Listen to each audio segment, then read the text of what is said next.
objective of this lesson is to teach you what are the different types of plants, how are they classified, and what are the different parts of a plant, and what are the varieties in these parts. Everything we will be studying. So we observe many types of plants around us, right? Some will be short, some are very long, some will be very tall with less number of branches. Like this, there is a lot of variety existing in the plants around us. There is lots of variety in the living beings, living organisms around us. So again, some plants grow very close to the ground like grass, and some plants grow very away from the ground like coconut trees. They grow at very tall height. Same way mango trees, they grow at very tall height, and some plants have very long branches. So how are these plants classified? So plants are classified on the basis of their characteristics. Here what come under characteristics is height of the plant, stems of the plants, and branches of the plants. Taking into consideration height, stem and branches, the plants are classified on the basis of these characteristics. So the plants can be herbs, shrubs, trees, climbers, creepers. So what are herbs? Herbs are those plants which are having green and tender stems. So the stems color will be only green and they are very tender. That means they are not too much hard. And they usually have short branches and not many branches also. So usually the plant structure will be small, not too tall with very less branches, and green and tender stems only, no brown colored stems. So examples of such plants are generally plants grown in an agricultural field like wheat, paddy, coriander, and some type of grasses also. All these come under herbs. Wheat and paddy we grow in a big agricultural field, right? In that agricultural field, the crop's height will be only this much. They will have green tender stems, right, and not very long branches. So herbs are plants having green and tender stems and usually short branches and not too many branches. So examples of herbs are wheat, paddy, grasses, and coriander. Then next comes shrubs. Shrubs are those plants in which stem branches out near the base. So suppose this is the base of the plant. The stems start branching immediately above the base, above the roots. So this is the roots and here will be the stem. So immediately above the stem the leaves start. That is what they means. Stem branches out near the base and the stems are hard but not thick, right? The stem branches, that means stem develops into leaves immediately above the base, and stem is usually very hard but not thick. So you understand the difference between a hard and a thick, right? So stem branches out near the base, a hard stem but not a thick stem. And examples of such plants are jasmine, rose and lemon. These plants we also see in our neighborhoods many times. So next category comes trees. In the type of trees, the plants are very tall and have hard and thick brown stem. Plants are lengthwise they are tall, and the stem is hard, brown and very thick. And stems have branches in the upper part, much above the ground. So these stems, these are usually wide, brownish in color and very long. So after a certain height only the branches start, the leaves start. So examples are neem, mango and coconut. So in these type of plants we see that the stem is very much wide and then very hard, brownish in color and very long also. After going to a certain height only the branches, the leaves start and the fruits develop. So neem, mango and coconut are such type of trees. Then comes creepers. Creepers are those plants with weak stems. The stems, the greenish colored stems are weak, that cannot withstand upright and spread on the ground. They cannot develop in a straight direction without any support because the stems are weak. So they will gradually spread horizontally on the ground. There will be no vertical growth in creepers because the stems are weak. They cannot grow in a straight direction or the vertical direction. They spread horizontally on the ground. So plants with weak stems that cannot stand upright and can spread on the ground. Examples will be pumpkins. Pumpkins grow as creepers on the ground. Same way watermelons. Watermelons' weight will be much more, no?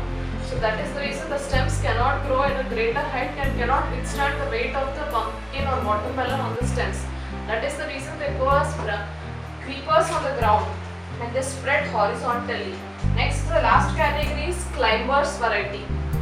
In this variety, the plants take support on the neighboring structures and climb up.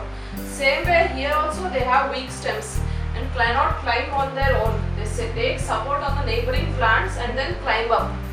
So examples will be grapevine, that is grape trees. Grape trees climb as climbers, right? They have spring-like structures.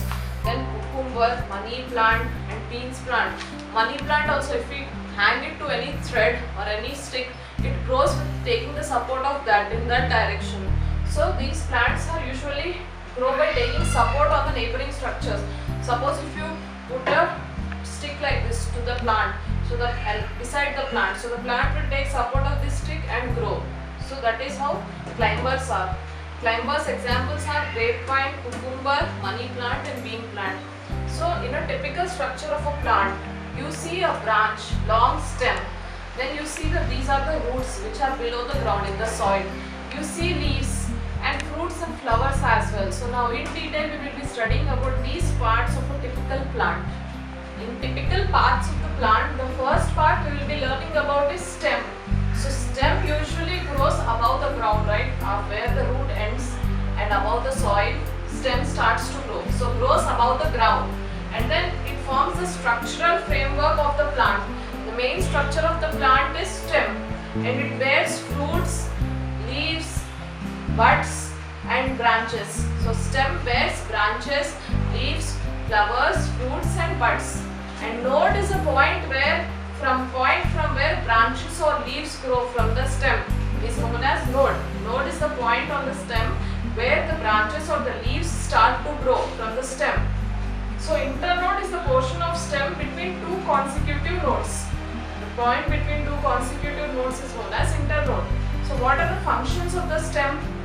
The main function is it provides structural support to the plant. And one more main function of the stem is it carries water and minerals from the roots to the different parts of the plant. That is known as the conduction of water. How you know? Suppose to prove this experiment, to prove this point, we can do a simple experiment. We have to take a glass of water and then put a small branch or a small stem in it like this, which bears few leaves. So this stem we have placed in a glass of water. We have dipped it in a glass of water.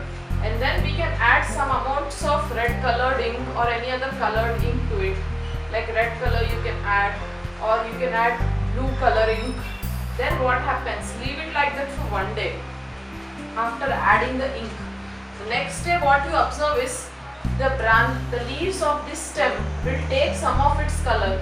So like this dot wise some color in the leaves, you will see that the ink which you have added, that color will be seen in the stem part, the leaf branches part, the leaf part. So what it explains, the function of the stem is to carry water from the root to the upper parts of the plant. So when the stem was dipped in the water and the red ink was put, after one day what we observed is stem carried that water to other parts of the plant like leaves, branches, etc.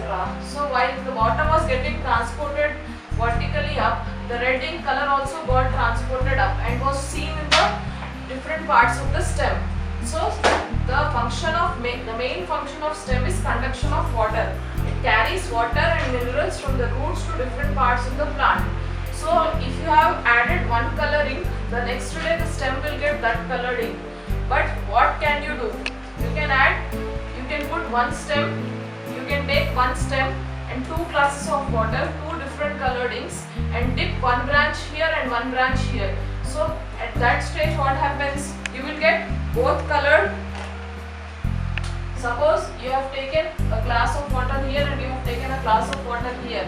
So a branch is like that. Suppose a stem is like that, which has so many leaves again like this. So you have here put red colored ink and here you have put blue colored ink. So next day what happens, since branches are dipped in both colored glasses, say this is red and say this is blue. So stem of one plant is dipped in both the glasses. So by the next day this branch will attain both the colors, half red and half blue.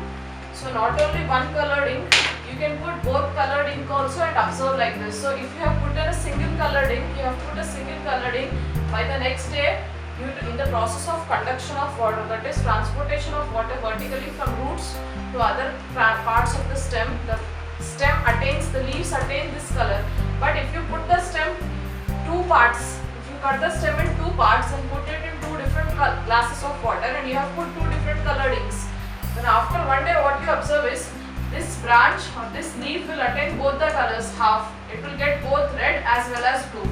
When we cut a vertical section and observe under a microscope, we can see clearly how the parts of the stem have attained the color. That is one method to prove that stem conducts water, that is transportation of water vertically from the stem to different parts of the plant.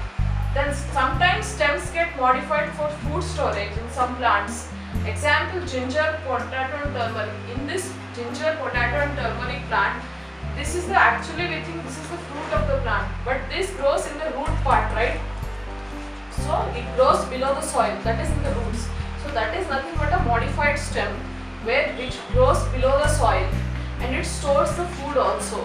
So that is one modification of the stem which grows below the soil.